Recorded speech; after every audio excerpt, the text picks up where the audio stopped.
আপনাদের সবাইকে স্বাগত জানাচ্ছি এটা নিউজের নিয়মিত আয়োজন নিউজ গ্যালারিতে। এবং আপনারা জানেন যে যারা আমাদের এই অনুষ্ঠানটি দেখেন খেলাধুলাকে নিয়েই আমাদের এই আয়োজন, এবং আমাদের সঙ্গে আছেন উৎপল শুভ্র, বরেণ্য সাংবাদিক। আমরা তার সঙ্গে আলোচনা করি এবং খেলাধুলার বিভিন্ন বিশ্লেষণও তার কাছ থেকে আমরা জানার চেষ্টা করি। স্বাগত জানাচ্ছি উৎপল শুভ্র আপনাকে। ধন্যবাদ মাহমুদ। আজকে আসলে বাংলাদেশের ক্রিকেটের জন্য, বাংলাদেশের খেলাধুলার জগতের জন্য একটি বড় খুশির দিন, আনন্দের দিন। অনূর্ধ্ব 19 বিশ্বকাপের ফাইনালে বাংলাদেশ, এটাই তো এই প্রথম যে মানে ক্রিকেটে, শুধু ক্রিকেটে না, কোনো বিশ্বকাপের ফাইনালে এই প্রথম বাংলাদেশ। হ্যাঁ, বৈশ্বিক টুর্নামেন্ট বললে এটা প্রথম। আপনি এশিয়া কাপ যদি বলেন সেটা অন্য কথা। আইসিসির কোনো টুর্নামেন্ট বা বৈশ্বিক টুর্নামেন্টের প্রথম ফাইনাল, আর আনন্দের খুশির দিন। একটা শব্দ আমরা খুব করি, অনেক সময় মানে বেশি ব্যবহারে জীর্ণ হয়ে গেছেন, একটা শব্দ যে ঐতিহাসিক দিন, ঐতিহাসিক জনসভা আমাদের বাংলাদেশে খুব প্রচলিত। আমি সেই শব্দটা ব্যবহার করি, কিন্তু আজকে এটা ব্যবহার করা যায়, এটা করা উচিত। আজকে এটা ঐতিহাসিক দিন। ঐতিহাসিক তো আমরা সেটাকেই বলি যে নতুন ইতিহাস যেদিন হয়, একদম। এটা তো আসলে নতুন ইতিহাস, যেহেতু বাংলাদেশ কখনো ফাইনাল খেলেনি এর আগে। আর আপনার জন্য আনন্দের আর খুশির দিন যেটা বললেন, সেটা আরো বেশি আপনার জন্য। কারণ কালকে আপনি আমাকে অনেক পিড়াপিড়ি করেছেন বাংলাদেশ ফেভারিট, এই কথা যেন আমি বলি, তো আমি সেটা বলতেও স্বীকৃতি জানিয়েছিলাম। কারণ হচ্ছে এটা তো আমি দুদিকে বলেছি, বাংলাদেশের সম্ভাবনা অবশ্যই ছিল।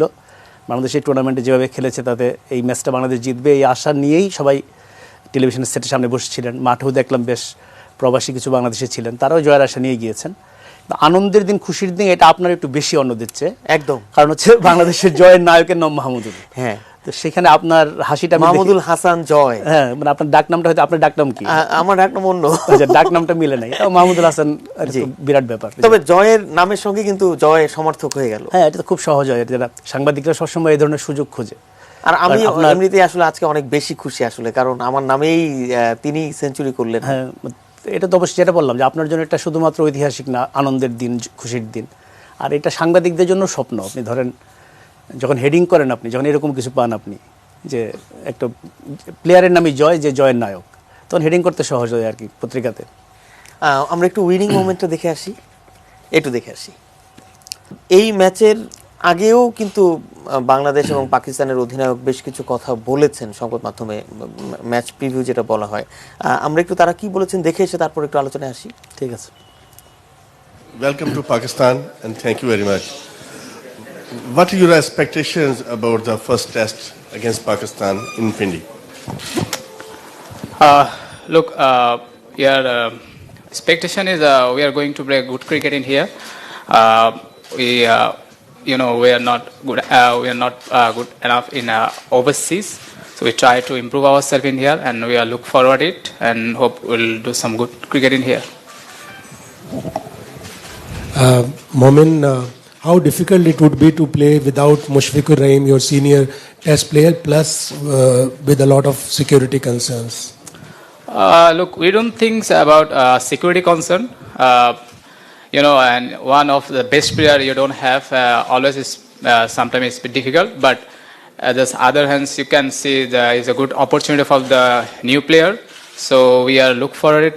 It's a good opportunity for the new players as well. Pakistani captain বলে গেলেন, সরাসরি বলেন যে তারা ফেভারিট, কিন্তু সে যেহেতু হোম গ্রাউন্ড তাদের খেলা একটু আপারেন্ট হলে থাকবে তারা, রেকর্ডও তাদের পক্ষে। সব মিলে মানে বাংলাদেশ তাহলে মানে কি লক্ষ্য নিয়ে এই টেস্ট খেলতে নামছে? আমি আপনার আগের প্রশ্ন উত্তরটাই দিচ্ছি যে একই। আমি দেখেন, আপনিও জানেন যে আমরা ওভারসিজে খুব একটা বেশি ওইভাবে পারফর্ম হয়নি, আমাদের খুব একটা বেশি ভালো খেলতে পারি নাই। তো আমরা চেষ্টা করছি এই জিনিসটা এখান থেকে শুরু করার জন্য। আর ওভারঅল আমরা খুব ভালো ফোকাসে আছি, ইনশাল্লাহ আমরা খুব ভালো একটা ক্রিকেট খেলতে পারবো। বাংলাদেশে থাকতে বলেছিলেন যে মানে উইকেট, দেখেন আপনি যেই দেশে যাবেন ওই দেশে আপনার কন্ডিশনের সাথে মানিয়ে নিতে হবে। তো আমরা যত পারি তত তাড়াতাড়ি সম্ভব কন্ডিশনটা মানিয়ে নেওয়ার চেষ্টা করছি। তো আমার কাছে মনে হয় যে কন্ডিশনটা খুব ভালো আছে, আপনার হয়তো একটু ঠান্ডা আছে, তো ওই হিসেবে চিন্তা করলে ইনশাল্লাহ আমরা খুব ভালোভাবে অ্যাবজর্ব করে নিতে পারবো। মুমিনুল হক বলছিলেন, আমরা একটু দেখতে চাই যে পাকিস্তানের অধিনায়ক আজহার আলী তিনি কি বলেছেন, তার একটু সংক্ষিপ্ত অংশ আমরা একটু দেখে আসি। अगर आप ये बताइएगा कि पाकिस्तान में इंटरनेशनल क्रिकेट की दोबारा से बहाली हुई है, श्रीलंका की टीम आई है, बांग्लादेश की टीम है, बाकी टीमों को भी आना चाहिए, मेरा एक क्वेश्चन है आपसे। और दूसरा मैं ये पूछना चाहूँगा कि क्या फास्ट बॉलिंग का जो आपका जो शोबा है उसको मज़ीद बेहतर करने की ज़रूरत नहीं है? देखिए पहले तो बड़ा अच्छा साइन है, टीमें आ रही हैं, पाकिस्तान खेल रही हैं, पीएसएल पाकिस्तान में हो रहा है, तो आई थिंक काफ़ी अच्छा message through out the world जा रहा है कि पाकिस्तान इस यू नो क्रिकेट सेफ है खेलना पाकिस्तान में, और इंशाल्लाह जैसे जैसे ये क्रिकेट जितनी होती जाएगी सारे कंट्रीज़ का जो है वो कॉन्फिडेंस डेवलप होता रहेगा। और आप देख रहे हैं जैसे पीएसएल में तमाम दुनिया से प्लेयर्स जो हैं वो खेलने आ रहे हैं, तो आई थिंक ये बहुत ज़बरदस्त मैसेज जाएगा इंशाल्लाह, और चीज़ें अच्छी हैं। और दूसरा बात ये कि आई थिंक नया फास्ट बॉलिंग अटैक है हमारा, और বলছিলেন फ्रॉम তবে ऑस्ट्रेलिया टूर तो now আজহার আলী যে I বিষয়টা think, বলছিলেন যে তিনি মানে तरीके से- খেলাধুলা ছাড়া আসলে পাকিস্তান যে খেলার জন্য নিরাপদ সেই বিষয়টি আসলে বলছিলেন। আজহার আলী কালকে টেস্ট ম্যাচ নিয়ে অনেক কথা বলেছেন। আমরা যে আসলে যে জিনিসটা এই সিরিজে বা শ্রীলঙ্কার সঙ্গে গত সিরিজে পাকিস্তানের জন্য সবচেয়ে গুরুত্বপূর্ণ ছিল ওটুকু শুনলাম। পাকিস্তানের জন্য এই সিরিজে ধরেন জয় পরাজয় তো অবশ্যই ইম্পর্টেন্ট, এটা এশিয়ান টেস্ট চ্যাম্পিয়নশিপের বিশ্ব টেস্ট চ্যাম্পিয়নশিপ, বিশ্ব চ্যাম্পিয়নশিপ যদি নাও হতো ধরেন এর দুই দলের এমনি দ্বিপাক্ষিক সিরিজ, তারপরে তো ন্যাচারালি আপনি জিততে চাইবেন। তো পাকিস্তানের জন্য তো আসলে শুধুমাত্র এই সিরিজগুলো যে শ্রীলঙ্কা গেল, বাংলাদেশ গেল, বাংলাদেশের যাওয়া নিয়ে যে পরিমাণ নাটক হয়েছে, যেমন অনিশ্চয়তা হয়েছে, যেভাবে যাচ্ছে একদম ব্যতিক্রমী, এগুলো নিয়ে তো প্রচুর কথা বলেছি। এই সবগুলোই কিন্তু পাকিস্তান ক্রিকেটের জন্য কিন্তু খেলায় জয় পরাজয় যেও এক অর্থে বড়।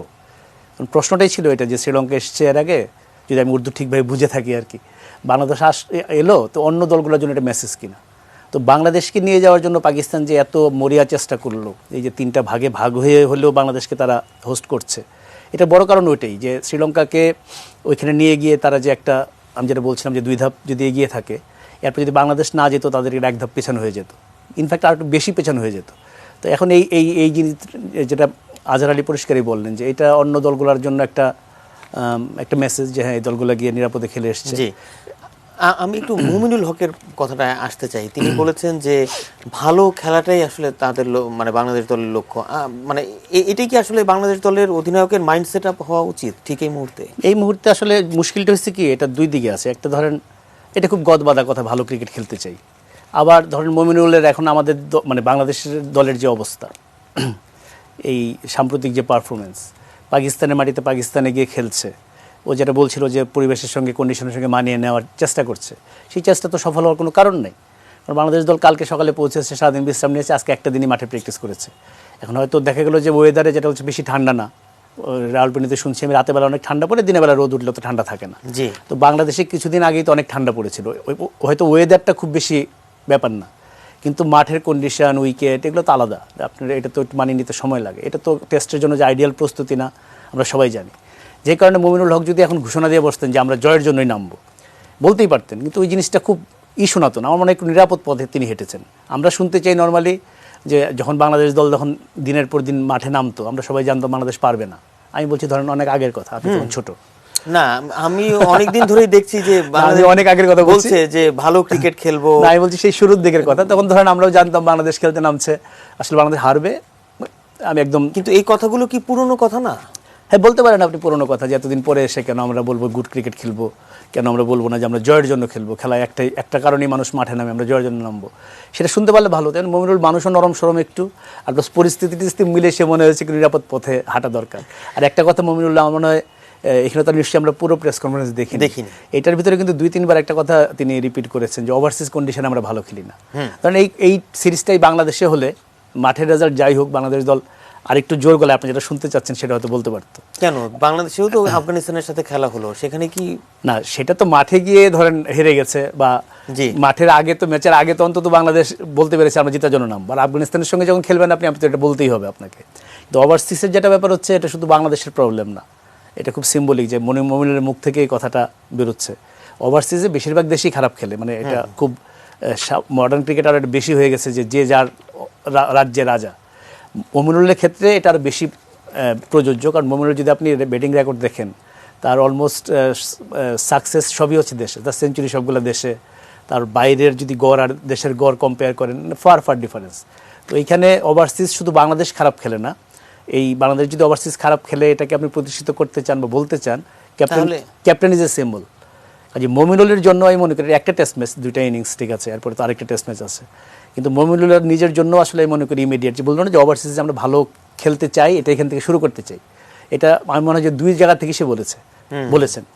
মানে বাংলাদেশ দলের জন্য যেমন কথাটা সত্যি, নিজের জন্য। ব্যাটসম্যান মমিনুলের জন্য এটা খুব সত্যি, এবং মমিনুলের পারফর্ম করাটা খুবই ইম্পর্টেন্ট, কারণ ক্যাপ্টেন পারফর্ম না করলে তার পক্ষে দলকে ঠিকভাবে নেতৃত্ব দেওয়াটা খুব কঠিন। ওই যে ক্যাপ্টেন লিডিং ফ্রম দ্য হ্যাঁ, ফ্রন্ট, নাহলে আপনি পারবেন না, আপনি আরেকটা ব্যাটসম্যানকে বলতে গেলে আপনি নিজের ভিতর থেকেই সেটা আসবে না, আর নিজে আচ্ছন্ন হয়ে থাকবেন। ইন্ডিয়া সিরিজ যেটা হয়েছে, আজকে এখানেই শেষ করতে হচ্ছে, সময় একেবারেই শেষ হয়ে গেছে। বাংলাদেশ কালকে ভালো খেলুক এই আশা নিয়ে আমরা আজকের এই আয়োজন শেষ করছি। অসংখ্য ধন্যবাদ উৎপল শুক্র। ধন্যবাদ আপনাকে। প্রিয় দর্শক, এই ছিল আমাদের আজকের নিউজ গ্যালারি।